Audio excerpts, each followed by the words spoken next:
भारतीय जनता पार्टीचे सिंधुदुर्ग जिल्हाध्यक्ष प्रभाकर सावंत यांनी मुख्यमंत्र्यांकडे जी शिंदे गटाची तक्रार केली आहे त्यातनं त्यांच्या पक्षाच्या कार्यकर्त्यांच्या प्रवेशाबद्दल त्यांच्या मनामध्ये खरं तरी आता खंत निर्माण झाली आहे। परंतु प्रभाकर सावंत आपण आठवलं पाहिजे की भारतीय जनता पार्टीचे गोगटे असतील, ओंगले असतील किंवा अभय सावंत असतील, अतुल काशीकर असतील किंवा हडकर असतील, हे जुने कार्यकर्ते, हे विचाराचे कार्यकर्ते होते आणि त्यांनी अनेक कार्यकर्ते घडवले सिंधुदुर्ग जिल्ह्यामध्ये। वस्तुस्थिती आहे, आम्ही पण त्यांच्यावर काम केलं आहे। परंतु गेल्या 3-4 वर्षांमध्ये भारतीय जनता पार्टीने निवडणुकीमध्ये ज्याप्रमाणे रसद पुरवली आणि कार्यकर्त्यांना रसद पुरवली त्यामुळेच भाजपला ही सूज आली होती।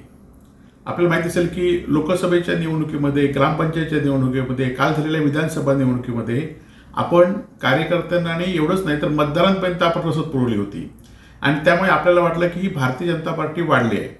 परंतु एखाद्याला रसद देणारे कार्यकर्ते आज दुसऱ्या पक्षात जात आहेत किंवा आपण सांगताय की हे कार्यकर्ते आमिष दिल्यामुळे जात आहेत। म्हणजे तुमचे कार्यकर्ते आमिषाला कंटाळून या ठिकाणी, आमिषाला भुलून या ठिकाणी जातात। म्हणजे ते तुमचे कार्यकर्ते नव्हते, तर तुमच्या रसदीमुळे ते तुमच्यामध्ये आले होते आणि ती तुम्हाला सूज झाली होती, हे आपल्याला लवकर समजलं।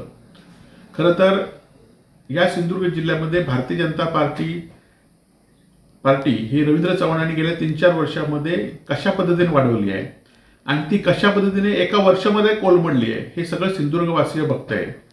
कारण ज्या भारतीय जनता पार्टीचे खासदार आहेत, ज्या भारतीय जनता पार्टीचे पालकमंत्री या जिल्ह्याचे आहेत, राज्याचे मुख्यमंत्री आहेत, या जिल्ह्याचे सुपुत्र प्रदेशाध्यक्ष आहेत, देशाचे पंतप्रधान भारतीय जनता पार्टीचे, त्या भारतीय जनता पार्टीच्या जिल्हाध्यक्षाला जी हे हतबलता दिसते की माझे कार्यकर्ते पैशाच्या आमिषाने कुठत आहेत आणि ही हतबलताच खरं तर हे सगळं सांगून जात आहे।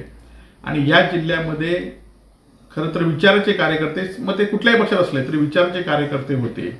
परंतु तुम्ही जी आमिष देऊन कार्यकर्ते तयार केलेत ते आज ते तुमच्यापेक्षा जास्त आमिष मिळाल्यानंतर ते दुसऱ्या पक्षात जात आहेत आणि त्यामुळे या जिल्ह्यात जे आपण घडवलं, ते जे आपण पेरलं तेच आज उगवलेलं असं म्हटलं तर वावगं ठरू नये। त्यामुळे प्रभाकर सावंतांना माझी विनंती आहे की आपण खरं तर या जिल्ह्यामध्ये भारतीय जनता पार्टी आपल्या रवींद्र चव्हाणांचं की आपलं नेतृत्व नाही आहे, या जिल्ह्यामध्ये भारतीय आपले नेतृत्व राणे करतायत, राणे परिवार करतो, ह्याचा पुन्हा सिद्ध झालेला आहे।